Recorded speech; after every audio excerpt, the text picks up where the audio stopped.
Well, welcome guys. This is now, I think, the third pre-symposium chat, and it's already turning out to be the most fun one I've had. Rob, Cameron and Mike and myself have just been having a chat before the session started, and it's going to be a good one. So I'll just quickly introduce the three guys, and then actually I'll let you guys introduce your stories and who you are. So Mike is the founder and CEO of Wejugo and Hemisphere Digital, and he can attest to the two of those separately himself. Rob is the CEO of Western Australia's Indigenous Tourism Organisation, and Cameron is everything between biodiversity, leave no trace, and also he's involved with Wejugo as well. So I'll let you guys kick off and just give yourselves a little bit of an intro. Great, thanks Ben, and we really appreciate the opportunity to talk about this great discussion, which is around digital identity and what we believe is going to be a global phenomenon and world-changing social impact. But consumers having ownership of their own data, we believe is going to have a significant impact on a whole series of social outcomes that we're very passionate about.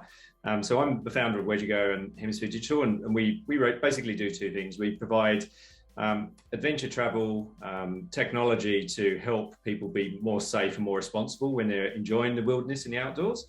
And we're hoping that the data that we capture throughout that consumer experience can be used by private sector, government, and actually the community itself to further enhance their sustainability and long-term preservation of wilderness areas. And we have an analytics platform we developed specifically for that called Hemisphere Digital. Hi, next. I'm Robert Taylor. I'm the CEO of the Western Australian Indigenous Tourism Operators Council, or WATOC for short. And we're an Aboriginal tourism peak body in Western Australia. And we have over 300 members around the state that are all in some sort of tourism, from accommodation to on the ground walking tours, fishing tours, all sorts of different things that they do, bush food, etc. And we're partnering with Mike and Cameron and his team to digitalise our printed map, I guess, that we use at the moment to get more data in the background. So the platform that we're piloting with Wejugo and Hemisphere will then give us the ownership of some data rather than us having to. At the moment, we purchase it from organisations in Australia, which even doesn't cover the proper data that we require. We just have to go with what they give us and expect it to be right. So this will really transform us.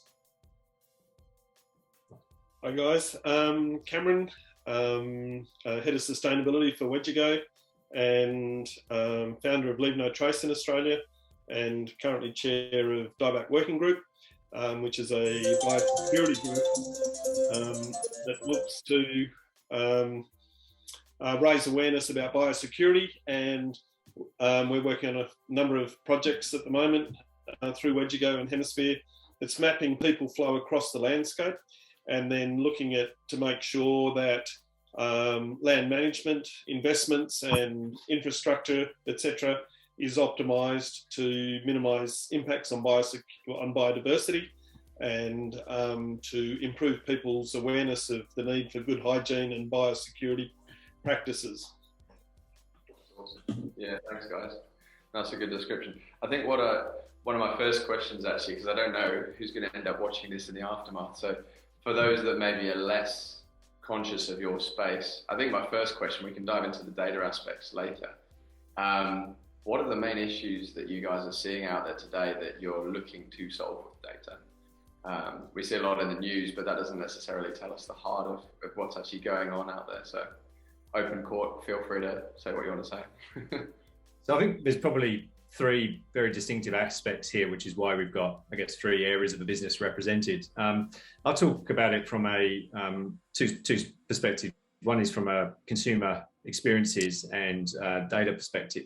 So what we've noticed here in Australia in particular is that there's been a significant shift into domestic based experiences, in particular people travelling in the outdoors, a lot of people getting back into nature, and they're starting to experience wilderness areas. And part of that's due to lack of international travel, but also because nature is a great kind of reset moment. We've all gone through 2 years of COVID trauma, and so I think there's a general consensus of people want to get outdoors more and actually enjoy their wild spaces. The consequences of that, however, is that a lot of people do tend to go into wild areas, and in Australia it's quite remote, quite hot, quite dangerous, and if you're unprepared, it's quite can have quite dramatic consequences. So what we're trying to do is encourage safe participation through enabling would-be adventurers or even hardcore adventurers to have access to tools and technologies to make their activities safer. What we also notice is that those land managers that are custodians of wild areas, national parks, nature tourism tour operators, or anyone who's involved in that tourism industry has a responsibility to ensure that they're not contributing to mass tourism and degradation effects. But there's very little data available to them in order to prove two things. One is to prove that it is actually a growing economic contributor to success of tourism, and the only way which they have that data available is via surveys, which is expensive to run and slow to capture and so on. But also the fine-grained or the very, very micro level analysis in regional areas doesn't give sufficient information to understand exactly where those impacts are likely to occur. And so what we believe is that the data that we capture in a voluntary way for our adventure community can be given back to governments and policymakers and even tour operators themselves, so that they have the necessary information and tools to minimise their impacts into the environment. And so that's really what we are attempting to do is, improve customer experience, but also use data in a voluntary way to give back to people so that they ensure that its long-term future is there. Huge. And I guess if you've got some really adventurous trekkers, over time you are just going to build up a bigger and bigger picture. So it's something that I hadn't actually conceptualized myself from my own head. How about you guys, Cameron and Rob? Yeah, I was going to say from our point of view, we're on the other end of that. So we're the ones that are trying to capture this data that isn't out there. So, and we use that data, and again, we have to rely on Tourism Research Australia data and any other data we can get. So even if it's down to PhD students doing research, using their data, and it's never been able to put into one platform, which is what Wejugo and Hemisphere are working on, to bring it all into one place. So it's really going to actually help us also get further funding to develop Aboriginal tourism across WA and Australia, because WATOC is the peak body in WA, but one of the probably only one of two in Australia as well. So we're almost like the default peak body for Australia as well. And a lot of other Aboriginal tourism organisations across the nation come to us for advice on how they can get started and so on in their own states. So yeah, really look to see the information drive further funds to support Aboriginal tourism businesses across Australia. That's huge. Yeah, so from the sustainability point of view, I don't think most people are aware that the Earth has lost 60% of its biomass, its wild biomass, so that's non-farm, non-aquaculture biomass, since 1970. And that's a trend line, it hasn't flattened, and it's the issue that the current UN biosecurity COP15 is taking place in China. There was a meeting a month or two ago, and there's a meeting coming up shortly to set the agenda, the global agenda for the next 10 years. So there is, like Mike spoke to, there's hundreds of studies that document and prove the human well-being outcomes of people that's relevant to the amount of time they spend in nature. So this big, push, whether it's conscious or unconscious, of people heading back out into nature post-COVID lockdown is a basic human need. And at the same time, with the population on the planet, the impact of climate change, and the impact of travel in terms of climate change, all those accumulative pressures on biodiversity are substantial. Here in Australia, people movement is one of the two identified major biosecurity threats in terms of invasives coming into the country. Australia, because it's an island nation that has a deep time history of being connected into Antarctica and Gondwanaland, all our species are incredibly endemic, and so have adjusted and been protected from a range of diseases and pests from other continents and parts of the planet. So any invasive that comes into Australia does a lot of damage, and it has a huge impact on traditional owners in the country, because their whole culture is built around caring for country. Their totems and their social orders are very intrinsically linked to those species. So it's both a very fundamental building block of life that we need to look after and maintain, turn around and start rebuilding, and it's culturally very important as well. Yeah. And we've also been discussing, Cameron and I and Mike, about how we can add some of those biodiversity things into this digital platform as well, where we can add in, someone might want to support, some carbon farming or something. So we could end up being a conduit for that sort of stuff, where we can help body corporates, Aboriginal body corporates, which don't get a lot of money through native title. Pretty much they usually get given the worst land there is that you can't farm, as well as a very small amount of money. So this would, again, WAITOC can see this moving forward as a way to help put funding into those body corporates as well. Yeah, and you're right, Rob. That's it's a really interesting, trend that we see, and why we're interested in speaking to DataSwift, and why we see that this data passport concept has got such high value. It's because of what we've seen in consumer world in the past has been a heavy emphasis on special offers and promotions, which are heavily driven by private sector trying to actually drive consumer loyalty, or actually a direct sales benefit. But what we've been noticing more and more of is that there are more conscious travelers out there, and in particular those who enjoy the wilderness are particularly conscious about their impacts, and that's becoming more and more ingrained as the younger generations come through. Now there's an opportunity there when you have this concept of monetized data, but we see it as actually data contributing to a social outcome, and having a live opportunity and real-time mechanism to say, look, I've just traveled to a wild area and I'm now have the opportunity to literally offset my travel with a biosecurity or biodiversity credit or a carbon credit in an app experience, is a hugely valuable concept. And it's worlds apart from this idea that I'm a global tech company, I'm going to take your data and sell it for the purpose of advertising revenue. So we believe that this is the next wave of socially conscious data generation for an enhanced consumer experience. It's a very exciting space to be in, we think. Yeah, that's awesome. I've got a couple of thoughts from what you guys have said. I just love listening to your knowledge. I think there's two buckets or schools of thought here that you guys are touching on. So one is the relationship between people and nature, and then the other is data. And obviously there is that nexus that's connecting the two. It's funny because it's a little bit like what you were saying, Cameron. It reminded me of when I used to travel into Australia and I'd get searched in and out every time. You're bringing in anything you shouldn't be, and then you tick all these boxes that you never tick for another country, like seeds or manure or the food types. You don't get it until you've been there. And then once you've lived there and you've immersed yourself in the environment, you're like, hang on a second, I get why this is a sensitive area for you guys as you're going in and out. And it's not until you've actually got tangible evidence from being there that you can do it. And actually, what you're saying is data gives you that tangibility in the digital realm, so we can actually do the same thing without folks necessarily having to live there. So in that, go on. Yeah.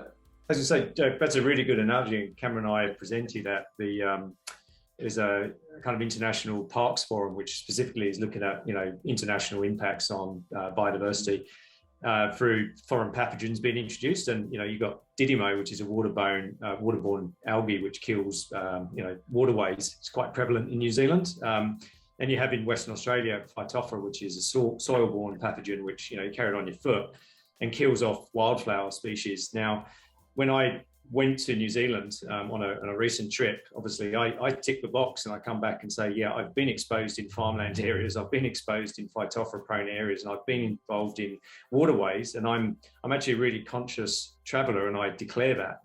The border control didn't know what I was talking about, and I found that very disturbing. But the bit which was really disturbing for us was that as soon as you're in the country, you could be travelling around all these areas and there is no border within areas at all.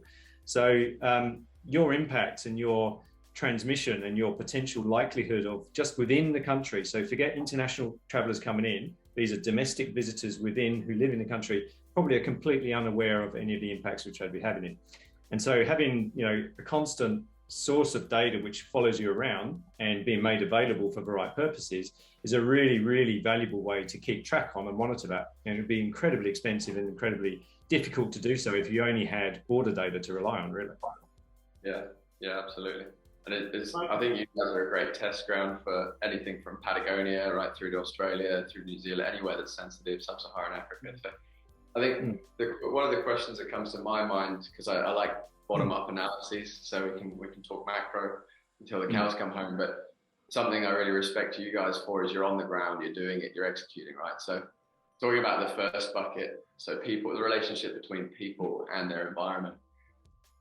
COVID's been somewhat of a blessing because we've had this reset time for nature where there's been this space of no foot traffic, and suddenly you can take a breather and maybe put a plan together. So how do you guys really see, let's call it an opportunity, now that tourism is beginning to open up again, both for Australia, for other nations? What would you like to envision as the on-the-ground reset that will actually bless nature, one, but then also allow us to start building up this picture of data in a way that actually people want to do it? Because obviously you do have some conscious travelers, but then there are others that just don't care, they're just out for a trip. So yeah, and I mean, selfishly, people need something which is directly beneficial to them. And so, you know, what works in data collection world at the moment is people get paid to fill in surveys, for example. Okay, so that's a primary source of information. It's probably not very sustainable. It's probably not that, it's not a long-term relationship you have, it's very transactional based.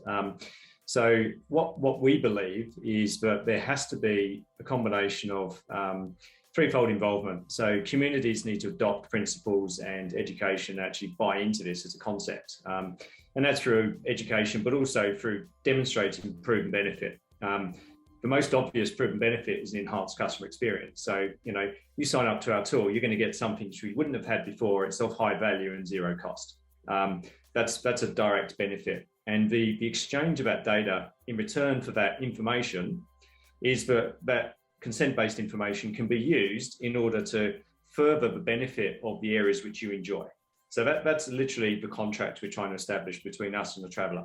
And it doesn't just have to be an adventure traveller. It could be, you know, a winery. It could be a honeymoon experience. It's literally a genuine benefit back to individuals who've willingly provided that data back to, you know, an ethical organisation. Governments need to adopt this as a principle, because we all know that governments require now faster, more granular, rapid insights in order to make policies. But governments are not particularly good at adapting quickly to new emerging technologies. And so the private sector, so companies like ourselves, which have a conscious effort to use our skills, our technology for not necessarily just profit, but actually for demonstrable social outcomes, is a corporate social responsibility play. And I think without the three participating with, you know, consumers that see a value, private sector taking these principles to heart and actually making conscious efforts to contribute, and governments being responsive and willing to listen to new ideas and new concepts, that's what we believe the three are needed together. That's my perspective. I think Rob may have a slightly different one on the ground. He's got an interesting view on this one. Yeah, I guess Cameron sort of hit it on the head too before with Aboriginal people. It is about sustaining. I mean, Aboriginal people never, in Australia, never, and I'm sure it's pretty similar all around the world, never thought that they owned any country. I'm Aboriginal, I should say, not they, we always believed that we were there to look after the country, not to own it. So, you know, all the things that Aboriginal people do in their normal lives usually is around looking after the country, including burning the country so that it can replenish, which is, you know, some of the things Mike mentioned about bringing seeds in. So, you know, burning the country so that new seeds are generated and new plants grow, etc. So, and part of the tourism journey is that Aboriginal people see themselves as teachers. So when you go on a tour, they're really, I guess, in Australia, you've got they talk about closing the gap, but Aboriginal tourism operators close the gap every day because they're educating people on their country, to find out more about it. And it does grow. It's going to take a while. We call it a bit of a slow burn ourselves because we've been working in schools as well now with our tour operators, teaching the young people. So I guess the next generations coming forward have a better understanding than, the baby boomers now who really probably don't really understand what impact they've had. So it's a very interesting journey moving forward, I think, with the young people learning language now in schools and learning, all about the country they actually live in. Yeah, Ben, I think one of the attributes of the technology is, if there is an incursion, is the ability to respond very quickly to that. So if somebody identifies something, the ability to reach out to a very broad audience in that particular location, so that it can be shut down, that like an eradication strategy can be triggered immediately. We had an incursion here, myrtle rust, which came in from South America, came into the East Coast and just spread like wildfire. And in Western Australia, we're basically in the preparation phase for that arriving. It's pretty much accepted that it will arrive. Phytophthora dieback attacks 40% of the species in Western Australia. Western Australia is one of the biodiversity-rich places on the planet, one of the top 30 biodiversity-rich places on the planet. And unfortunately, myrtle rust attacks the Myrtaceae family, and the other 40% of the species in Western Australia. So it will have a devastating impact. Like Mike said, we've got the three sectors: government, private, and community. Government by nature seems to move quite slowly. They definitely move too slowly in terms of getting top of myrtle rust when it appeared in New South Wales. They'd been on the lookout and preparing for it for 20 years, and the response was just totally inadequate.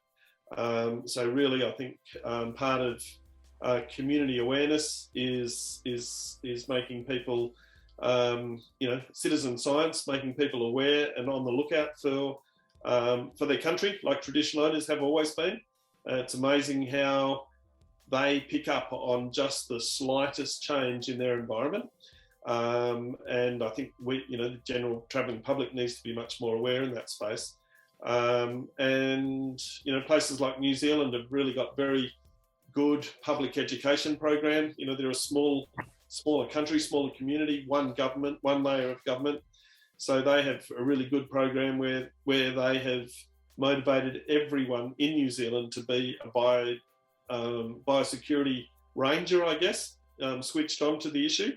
And so that's the sort of, challenges and opportunity. But I think the responsiveness through technology is one of the great hopes, given all the pressures that are coming on to biodiversity values. Yeah, I was actually talking to someone in New Zealand the other day, and they say that one of their national parks now has the same rights as a human being, which is interesting. Yeah. I guess it can't vote, but it has, the same rights as a human being, and apparently that's going to be something big across the world that they're trying to push out with the national parks. I mean, and also, Mike was talking before about the governments being a little bit behind in their, in their data. They, the local governments seem to be a little bit further ahead than the state and the national. But I mean, I've tried to get things out of the, state government, and they're so far behind. Like even their simple things like their Word documents are 2003 or something. They're not even up to scratch and that sort of stuff, and they don't update anything. So it's really, I think it's quite embarrassing from their point of view. So there's no way they're up to date with this sort of technology that Mike and Cameron are working on. Yeah, no, that's interesting, isn't it? I think easy access and easy entry is a big deal. I mean, that's typically what we're doing, obviously, with Mike and Data Swift, and just creating something that's easy to do. What I've been talking in the back of my mind is, it's funny because education is the big thing that actually for me has come up in the last 5 minutes. And so I've just name dropping a few guys like Dan Rex is the CEO of Queen's Canopy here in the UK, and Jeff, a friend of mine, he's a founder of a company called Literati. So the Queen's Canopy is looking to plant as many trees as you can across the UK, and they stamp it on a map and see how that propagates over a number of years, and you can track that and the effects of it because you've actually got data on it. And then Jeff at Literati, basically you just geotag data, litter. So you take a photo of it when you pick it up, and it shows where the litter is. And the power of that was in San Francisco, the city launched a case against the tobacco firm saying, look, it's your responsibility to clean up our city. There's these cigarette butts everywhere. And they launched a case and they said, look, we can't do it. There's no data. And so they approached Jeff and they go, well, funny that I've got an entire database of litter right here. So hands over the database of litter, and suddenly the tobacco firms have got a big, nice tax stamped on them that helps clean up the city of San Francisco. But I bring those up because it's funny because there's a lot of people talking about data and the synergy between data and people and environment, but actually getting it to work, getting it in people's hands and getting it on the trails and functioning is sort of layer one. You know, we can talk about the next layers all we like, but so in terms of getting it into people's hands and education, as I was saying, what does that look like for you guys? Like, what's your advice, not just for what you're doing, but like globally, like for Dan and Jeff and the other guys around the world that are doing these things? Well, I mean, from my perspective, it comes back to this private sector, almost corporate social responsibility aspect. So we've got a very clear view on our impact as a company to our position in the world. And I made a bit of a joke of this. I did a conference at the Adventure Travel Trade Association, and I said, well, we're a global tech company. That's our aspiration. Do we need another billionaire in space? No, we really don't, actually. So we have the conscious choice to use our technology to automate and reduce costs for individuals to make adoption far easier, or we could use our technology to make as much profit for ourselves. So that's a conscious choice, which I think has to happen more and more with corporations that want to, realize that the planet we're on, the society we're in, has to have more of a social benefit to it. Sustainable business is part of life, and you can't continue that way. And you've seen it, the global privacy changes, the regulatory environment, they're actively going against that trend. So we believe we're in this new wave, but we're doing it in a conscious way. So what we want to do is we want to find like-minded individuals, organizations, and companies who share our vision. And we don't necessarily have to be the only company that puts this data into the hands of our consumers. Data portability and open sourcing and technology access is what we intend to do. So we're a technology business, but we don't have to be the brand. We don't have to be the interface between consumers, and we don't have to be the interface between us and government. And so that's our journey and how we see it, through partnerships, through distribution, through channels, through education, through academia, for government. And that's where I talk about this collaboration. It has to be private sector and government, because what government's really good at is enforcing legislation change. They are good at changing economies, they're good at changing societies. They may not do it very quickly, but private sector can't do that without the support of government. So that's my personal belief, is it is a three-way intersection between private sector, government, and individuals. Yeah, that makes total sense. How about you guys? I think Mike's onto it. Me too. He's pretty much covered it there. And great to be, Ben, seeing the work that you're doing, and that data passport, and very interesting, and obviously that the collective power of this development of technology is pointing us in the right direction. I think it's you can look one way and almost despair about some of the trends on the planet, but you can look the other way and see, I think the human race is very resilient and smart, and that we can see what's the switch that's happening now. Like Mike said, it's on. It is on. Yeah, that's right. I mean, I was just going to say, I liked, Ben, your Literati thing, because I think I did about a 3-kilometre walk through the city, and I would swear that every 2 steps there's a cigarette butt, which is pretty shocking when you think about it. It's only a small thing, but they're everywhere. Definitely, it will help. I guess all this data that's being collected can be used in the right way if we can feed the right things in it. Even I'm on plenty of reference groups. We were talking the other day to a PhD professor who's written he's done some research around injuries on trails, for an example. And I was talking to Cameron about this, and he's got all this data saying there was X amount of helicopter lifts in regional remote areas, and and this is where this sort of data can help feed to improve the safety, as Mike said before, on some of these remote trails. Even people, there's signage, etc., to say take water with you, and people take a little 600 ml bottle and they've drunk that in about 2 minutes, and then they die on the trail. It's all that education that's missing in those sorts of regional areas. I mean, when you go walking through some of the Pilbara, the rocks generate 50 to 60 degrees Celsius. I mean, if you're walking in there, you're not going to survive it very long. So, we're talking about this whole data use where it will actually generate the data where Aboriginal people who feel quite sad when that happens on their country, because they haven't had a chance to teach people what to do or how to walk or where to walk.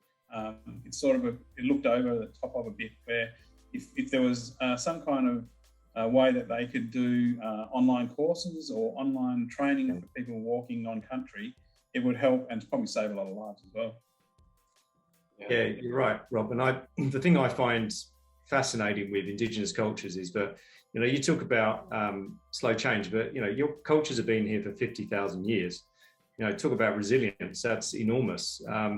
I spent 2 years working in a very remote area in Brazil, in a very similar area to the Kimberley in the northeast. And I went there as a biologist and thought, I'm this amazing scientist. I've got my degree and I know everything about evolution and everything, and I'm going to, do something. And I literally spent 2 weeks there and I went, I absolutely know nothing at all. I know nothing. And the local guides I was working with knew every single plant, knew all the medicinal properties, knew everything about it. And I just left there going, I'm absolutely, completely and utterly blown away with that depth of knowledge. There's no mechanism to capture that depth of knowledge. There's no mechanism currently to distribute that.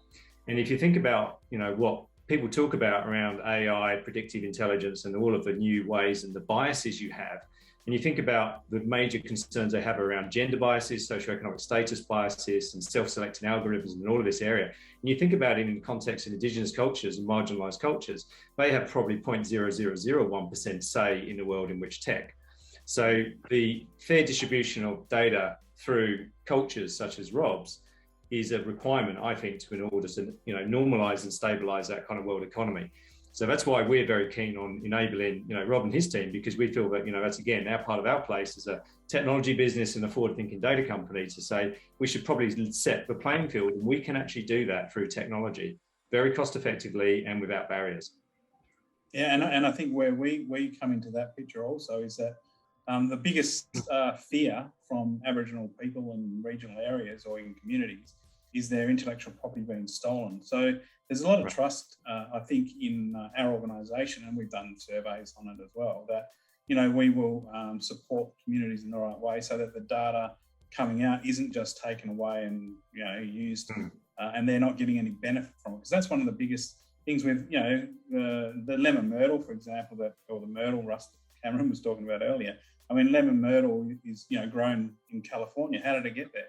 It came from Australia, and someone stole the seeds and grew it over there. And then they're growing it and selling it, and there's no money going back to the Aboriginal communities where that came from, which is what we hope to try and support the change of.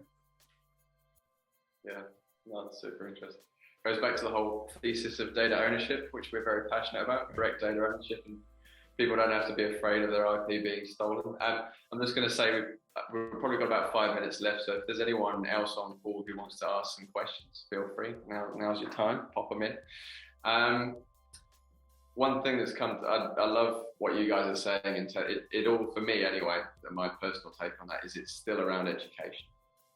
How do you get this knowledge into people's hands? And it sort of sparks the kid in me. Like, my favorite place as a child was the science museum, right? And so, like, bringing the science museum into someone's hands as they walk around the trail and they figure out what plants are, and raising awareness of how X damages Y and the relationship between those things is absolutely massive. The scary thing for Aboriginal people is that most of the tour operators are usually in their probably late 50s, a lot of them. There's some younger ones coming through, but because they hold the knowledge, and I can tell you right now, they're scared of, digital platforms and online booking systems. So yeah, we really got to try and educate, as you say, young Aboriginal people to support the elders that are doing these tourism roles, because the young people are still learning their own knowledge of their own areas and what they can talk about and what they can't talk about. And yeah, so training the young people to support the elders in their digital world is an important thing as well.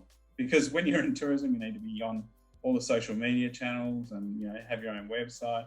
A lot of those elders don't understand that, and actually are scared to own a computer even just to go and do that. So education is massive. Yeah. Out of interest, have you seen, like, where are the cases where you're seeing a little bit of breakthrough there, or you're not yet? So in terms of elders both receiving digitization or seeing advantages, or even just being willing to touch it in some format? Yeah, look, I think through our Aboriginal Tourism Academy programs we run, we are training them.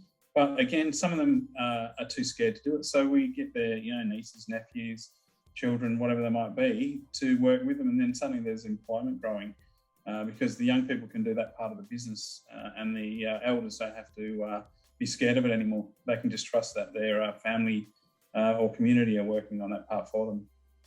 The other big area, Rob, is the ranger program. So the rangers have become very familiar with technology and very engaged in it. And then there's those career pathways where they can broaden their ranger experience or start a new business or career based on the knowledge they've gained by working on the ranger program in the biodiversity and science space. Yeah, definitely. I mean, up in the Kimberleys and the Dampier Peninsula there, where they're starting to tag turtles and using those data points to follow where they where they migrate, and doing a whole lot of work in the bush as well on animals and tagging and data collection. So it's huge for the young people in those areas, and the elders are just out there teaching about the country and what it means to them, and the young people then moving into the tech side and using all that data as rangers as well. So yeah, it's fantastic.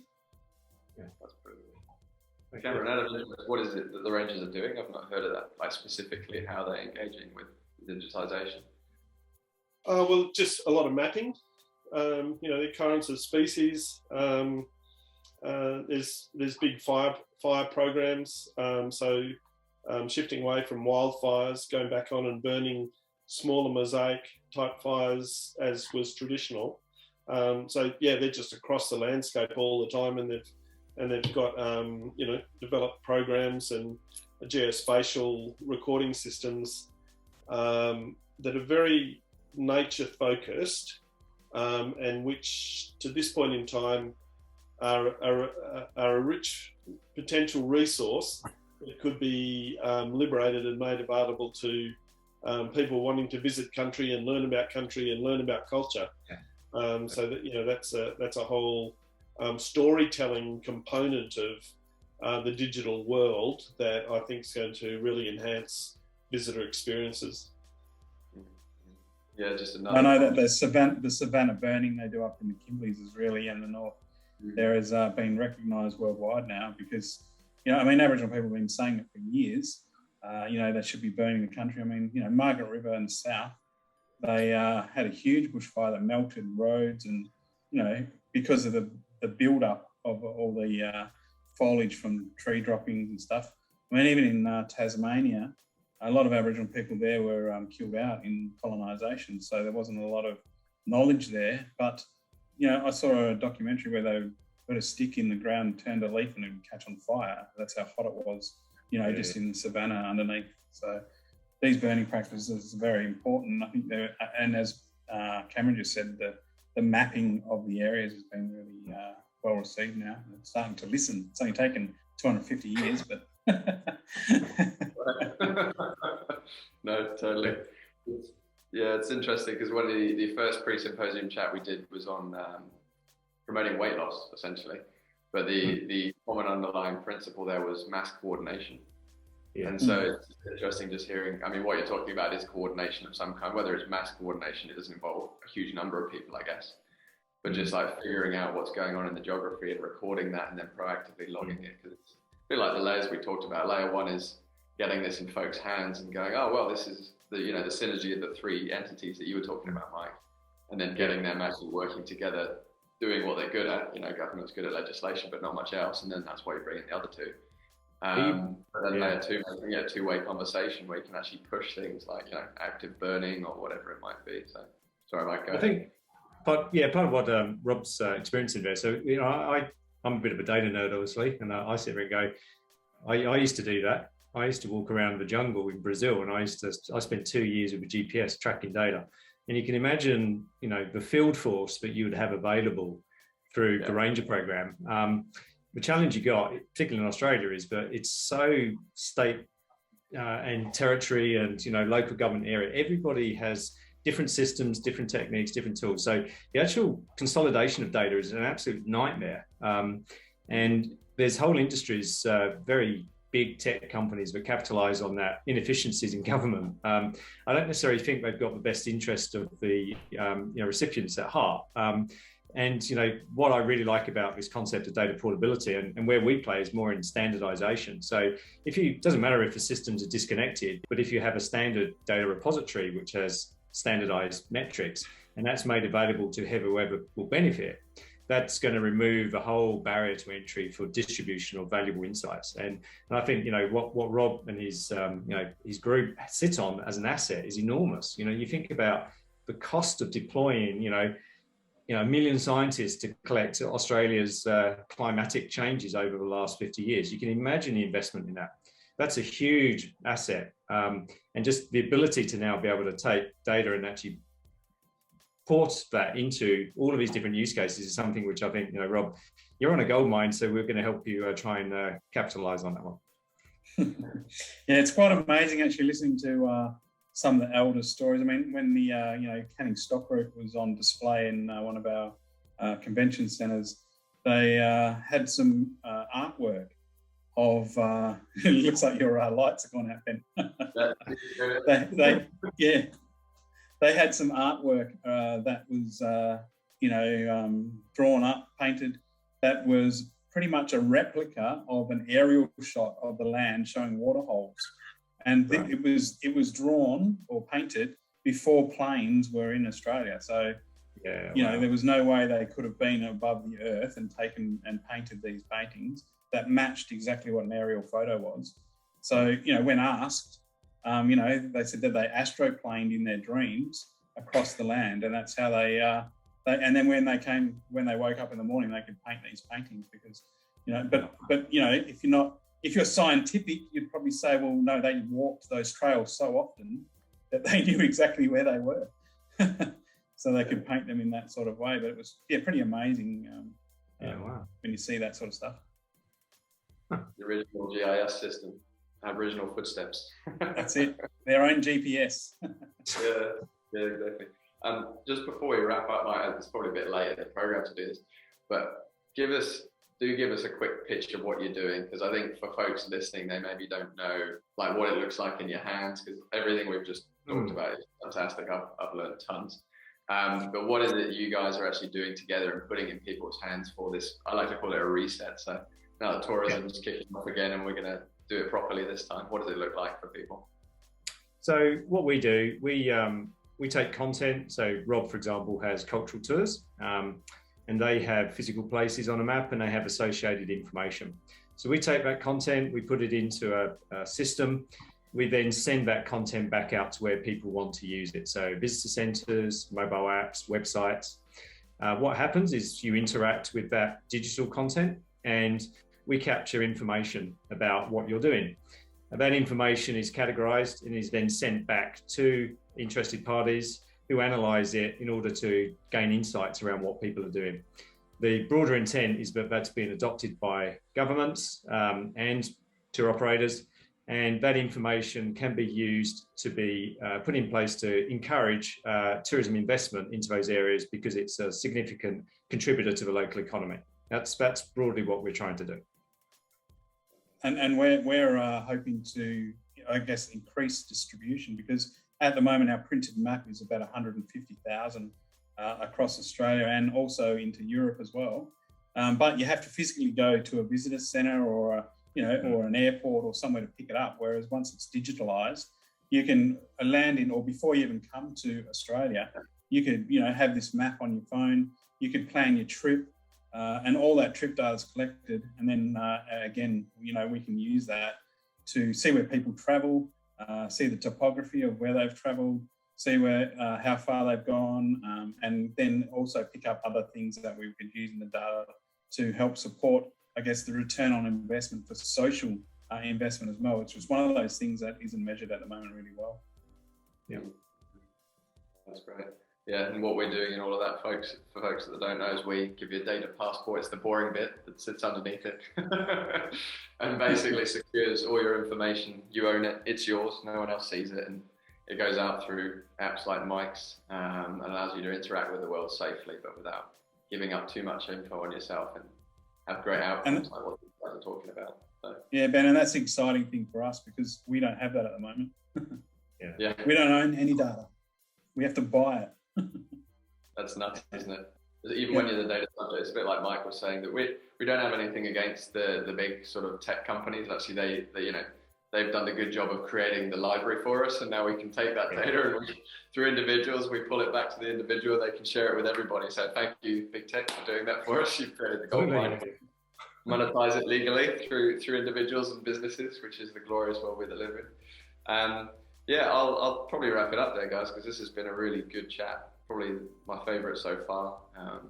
Using tech, it's a bit like I've said on a previous chat, technology really just should be the invisible layer that catalyzes real world relationships, be that between people and people or people and nature. So I just see so much power in what you're doing and the ability to actually build this picture, not just for Australia. You're focusing on Oz and then expanding cross-border, or what's the regional focus here? Now we're allowed to travel. We hope we'll be able to go international. But yeah, I mean, we're small. We're trying to grow, so we're looking for partners to take us. So, but we're global. We want to be a global phenomenon. So yeah, it's not Australia specific. And WATOC itself, it might stand for WA's Indigenous Tourism, but we also the Secretariat, and I'm the Secretariat of the World Indigenous Tourism Alliance as well. So we're actually already international and moving towards national, because I'm on a national Indigenous Tourism Advisory Group as well. So we're hoping to bring this right across Australia and the world to our Aboriginal people, for sure. That's fantastic. Well, hopefully some good partners will see this video. Guys, you first saw it here. The Library of Information for Saving the Planet was being constructed by Rob, Cameron and Mike. Power to you. I think the most fun thing I've learned in this call is there might be a new field of study for law around plants and vegetation, as you were saying in New Zealand, Rob. They're going to need a type of lawyer, because plants now have as many rights, or national parks have as many rights as people do. So yeah. Thank you, gents. It's been a real pleasure, and thanks for sharing both your experiences and actually your knowledge. I've learned tons, so I hope anyone that sees this will also jump straight on it and start joining in this. Great. Thanks, Ben. Really appreciate the opportunity, and reach out if there's any questions. Absolutely. Thanks, Nice Ben. Thank you. Thanks, Ben. Thank you. Cheers. Bye. Cheers. Bye. And for those still on, we have our next session for smart cities. So it's actually very similar to what we're doing, or what Mike, Rob and Cameron are doing across the natural environment, but we're looking to do things on a much more localized micro scale within cities, and that'll be focused on people's relationship with the urban environment. See you there.